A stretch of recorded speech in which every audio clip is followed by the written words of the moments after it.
Very good morning to all of you.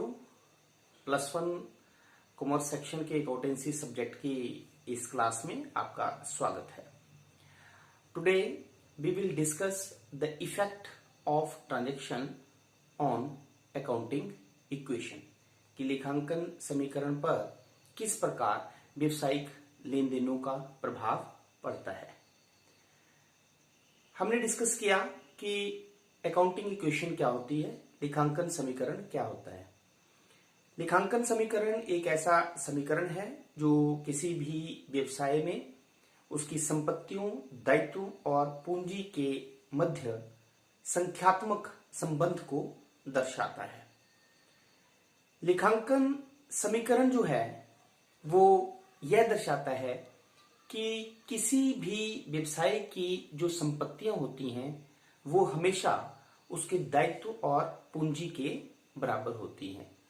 तो जो accounting equation है that is assets are always equal to liabilities plus capital. एक व्यवसाय की जो संपत्तियां हैं वो हमेशा उसके दायित्व और पूंजी के बराबर होती हैं। संपत्तियां बराबर है, दायित्व और पूंजी।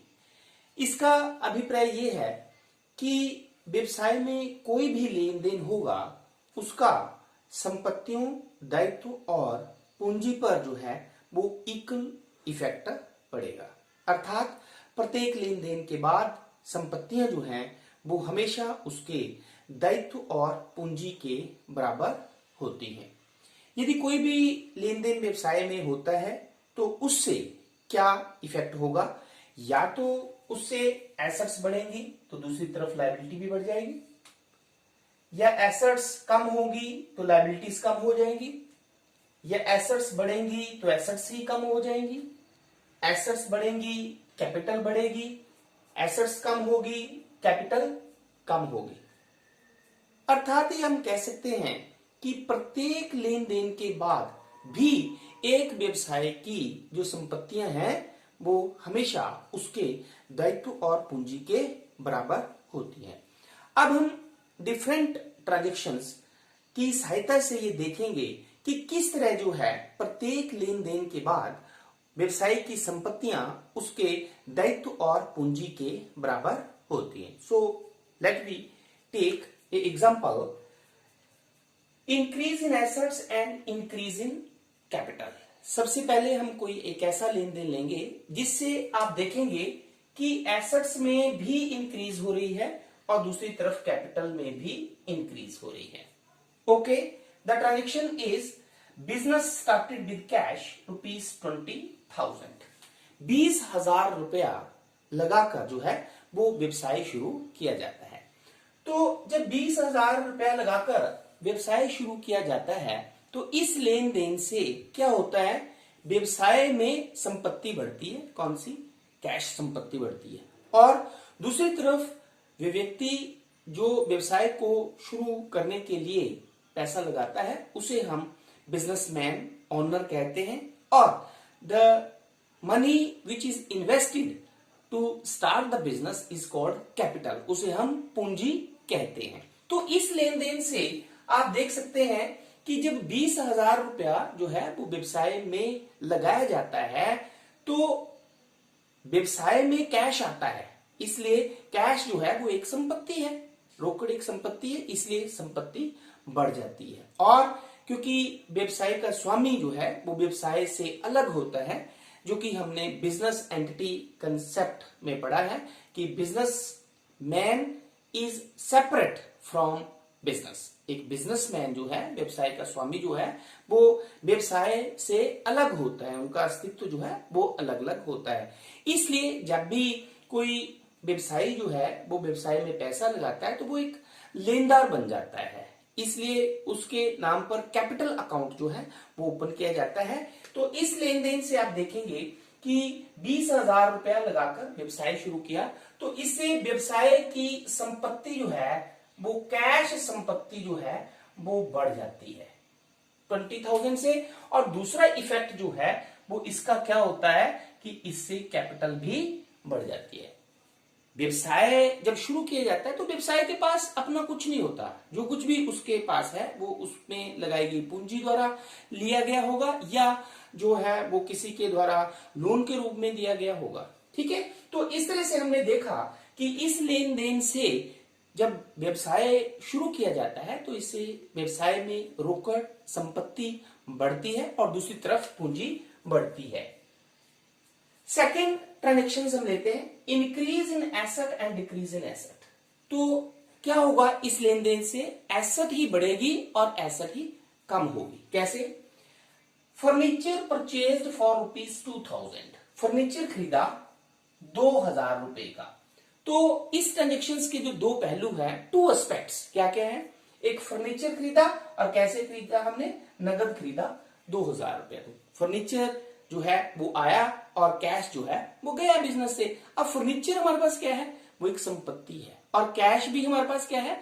एक संपत्ति है। लेकिन फर्नीचर जो है वो ऐसी संपत्ति जो बढ़ती है क्योंकि फर्नीचर व्यवसाय में आया है। दूसरी तरफ कैश जो संपत्ति है वो व्यवसाय से कम हो गई है। तो इस लेन देन से आप देख रहे हैं कि एक तरफ तो एसेट बढ़ती है, दूसरी तरफ जो है वो एसेट कम होती है। तो मैंने आपको पहले भी बताया कि अकाउंटिंग इक्वेशन के अनुसार एसेट जो है वो संपत्तियां जो हैं वो हमेशा व्यवसाय के दायित्व और पूंजी के बराबर ही होंगी। अब किसी भी लेन देन का इफेक्ट जो है वो अकाउंटिंग इक्वेशन पर कैसे पड़ सकता है? या तो संपत्ति बढ़ेगी दायित्व बढ़ेगा, संपत्ति कम होगी दायित्व कम होगा, या संपत्ति ही कम होगी दायित्व भी कम होगा, या संपत्ति बढ़ेगी कैपिटल कम होगी। तो वन बाय वन हम डिस्कस कर रहे हैं। तो इस लेन देन में आप देख रहे हैं कि फर्नीचर जो है हमने 2000 रुपए का खरीदा, तो फर्नीचर एक संपत्ति है। तो व्यवसाय में क्या हुआ? फर्नीचर संपत्ति जो है वो बढ़ जाती है। कितने से? 2000 से फर्नीचर की संपत्ति जो है, फर्नीचर संपत्ति जो है बढ़ जाती है। लेकिन दूसरी तरफ क्या हुआ? क्योंकि फर्नीचर नगद खरीदा है तो व्यवसाय से ही खरीदा वो, तो व्यवसाय के पास जो कैश था, कैश संपत्ति थी, वो कम हो गई। तो आप देख सकते हैं कि अब जो है वो व्यवसाय के पास जो है वो कितना कैश बचा है? 18,000 रुपया कैश बचा है, लेकिन उसके पास 2000 रुपए का फर्नीचर आ गया है। ठीक है, लायबिलिटी व्यवसाय के पास कुछ नहीं है, लेकिन कैपिटल पे कोई इफेक्ट नहीं पड़ा इस लेन देन का। इस लेन देन का एसेट्स पर ही इफेक्ट पड़ा, एसेट्स ही बढ़ी और एसेट्स ही कम हो गई। लेकिन इस लेन देन के बाद भी अगर आप देखें तो एसेट्स कितनी हुई? 18 और 2 20, और लायबिलिटी 0 और कैपिटल कितनी है? 20। तो आप देख रहे हैं कि प्रत्येक लेन देन के बाद जो है वो व्यवसाय की संपत्तियां जो हैं वो उसके दायित्व और पूंजी के बराबर ही हैं। अब थर्ड हम ट्रांजेक्शन लेते हैं, increase in asset and increase in liability. इस लेन देन से मतलब एसेट भी बढ़ेगी, दूसरी तरफ लायबिलिटी भी बढ़ेगी। कैसे? Goods purchased from Ram on credit. व्यवसाय में जो है वो 2000 रुपए का माल जो है वो राम से उधार खरीदा। तो goods purchased from Ram on credit 2000, तो राम से 2000 रुपए का माल या गुड्स खरीदी। तो इसमें टू एस्पेक्ट्स हुई। वो क्या हुई कि गुड्स व्यवसाय में आती है और राम से खरीदी है, तो राम एक गिवर हुआ। तो दोनों एस्पेक्ट्स देखें, हमारे पास जो है वो गुड्स व्यवसाय में आई है। तो गुड्स क्या होती है? संपत्तियां। मैंने आपको कहा था कि goods are those commodities in which a businessman deals. Current assets होती है गुड्स। तो एक व्यवसाय में देखो इस लेन देन से क्या हुआ? गुड्स बढ़ जाती है। कितने से गुड्स बढ़ जाती है? 2000 रुपए से। और इसका दूसरा एस्पेक्ट क्या है? गुड्स किससे खरीदी हमने? राम से उधार खरीदी है। और जिस व्यक्ति से उधार माल खरीदा जाता है उसे हम क्या कहते हैं? लेनदार। The person from whom goods are purchased on credit is called a creditor. तो लेनदार जो है वो क्या होता है? व्यवसाय की लायबिलिटी होती है, दायित्व होता है। तो इसका मतलब क्या हुआ कि यहाँ पे क्रेडिटर व्यवसाय का दायित्व जो है वो 2000 से बढ़ जाता है। अब इस लेन देन के बाद भी अगर आप देखें तो व्यवसाय का कैश पे कोई फर्क नहीं पड़ा, वो 18 का 18,000 ही हुआ। हाँ, फर्नीचर व्यवसाय के पास 2000 था और गुड्स आ गई व्यवसाय के पास कितनी? 2000। अब व्यवसाय की लायबिलिटीज आ गई 2000 और कैपिटल कितनी है? 20,000। तो आप देख सकते हैं कि इस लेन देन के बाद जब एसेट्स में इंक्रीज हो रही है और लायबिलिटी में भी इंक्रीज हो रही है, 18 और 2 20, 20 और 2 22, 2000 प्लस 20, 20 और 2 22। आप देख रहे हैं कि व्यवसाय की संपत्तियां जो है वो उसके दायित्व और पूंजी के बराबर हैं। नाउ आफ्टर दैट हम एक और ट्रांजेक्शन लेते हैं, in decrease in assets and decrease in liability. इसमें एसेट्स में भी डिक्रीज हो रही है और लायबिलिटीज में भी डिक्रीज हो रही है। For example, cash paid to creditor ₹1000।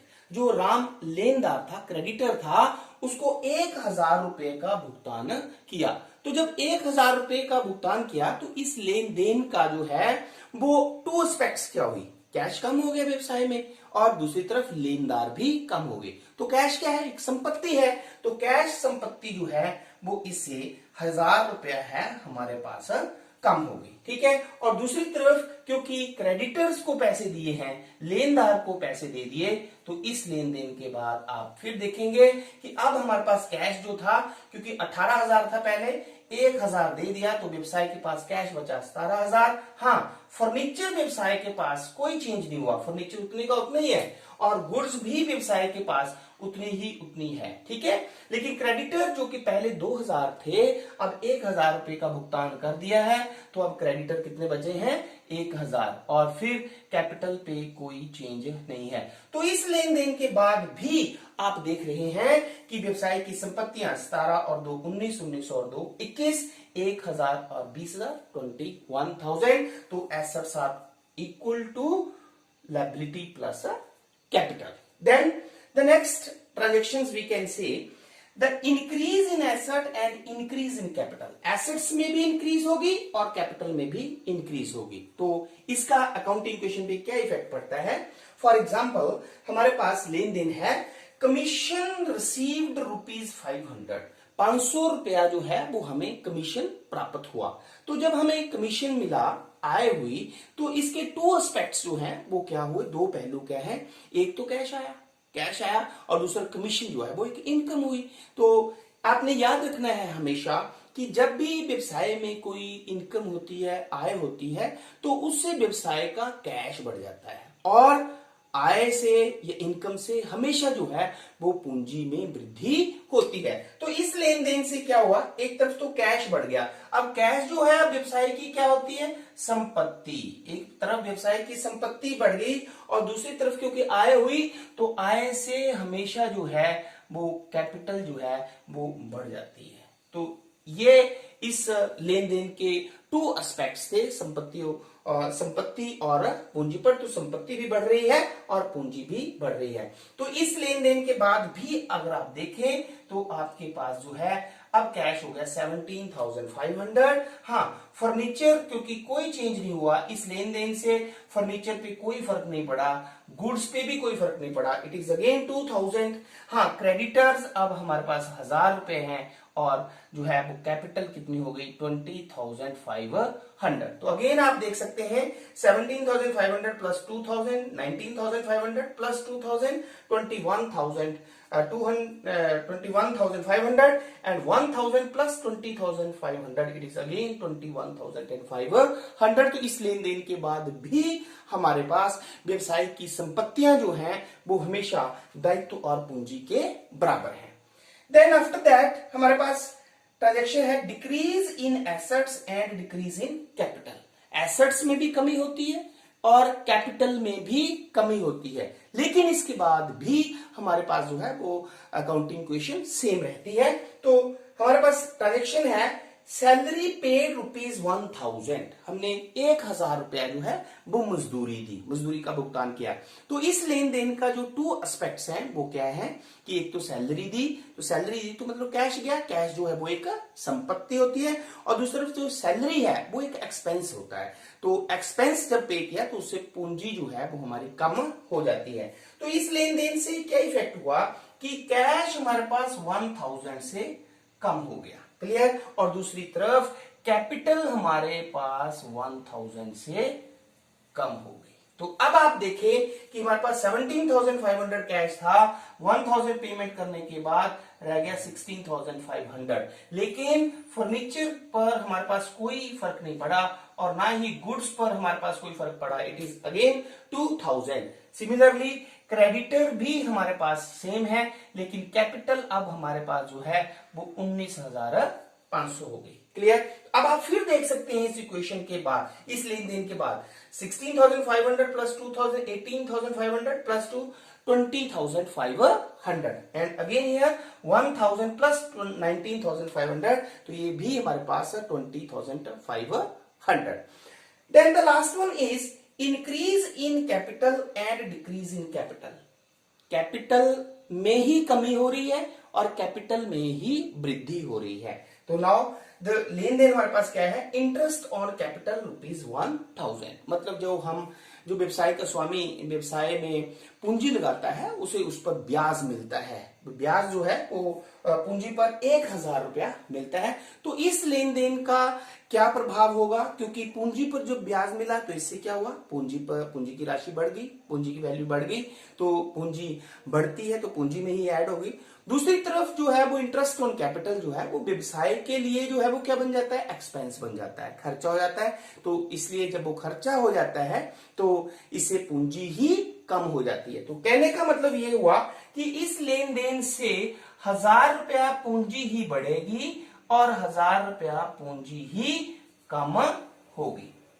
Clear? तो अब आप देखें कि सभी इक्वेशन, सभी ट्रांजेक्शंस के बाद हमारे पास कैश जो आया वो 16,500 आया, प्लस हमारे पास फर्नीचर की वैल्यू जो थी वो 2,000 थी, उसी तरह गुड्स की वैल्यू जो थी वो 2,000 थी, और क्रेडिटर्स की वैल्यू हमारे पास है 1,000 और कैपिटल की वैल्यू है 19,500। तो इस तरह से अगेन मतलब इस ट्रांजेक्शंस के बाद भी आप देख रहे हैं कि एसेट्स जो है 16,500 प्लस 2,000 प्लस 2,000, तो ये हो गया 16 और 2 18, 18 प्लस 2 20,500। तो ये भी 1,000 प्लस 19,500 20,500।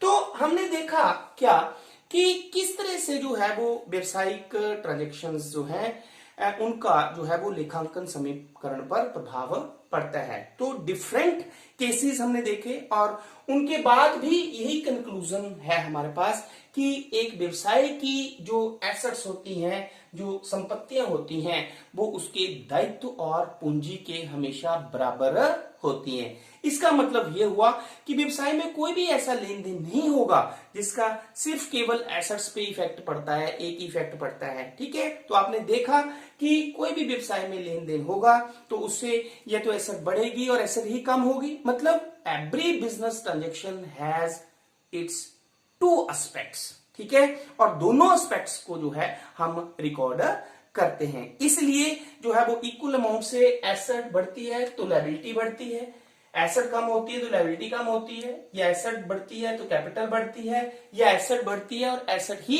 कम होती है। तो इस तरह से आज की इस वीडियो से आपने देखा कि किस तरह से जो है वो डिफरेंट जो है वो बिजनेस ट्रांजेक्शन्स का अकाउंटिंग इक्वेशंस पर इफेक्ट पड़ता है, और लास्ट में फिर अकाउंटिंग इक्वेशन जो है उसके अनुसार एसेट्स जो है वो व्यवसाय की संपत्तियां जो है वो दायित्व और पूंजी के बराबर ही रहती हैं। Thank you very much.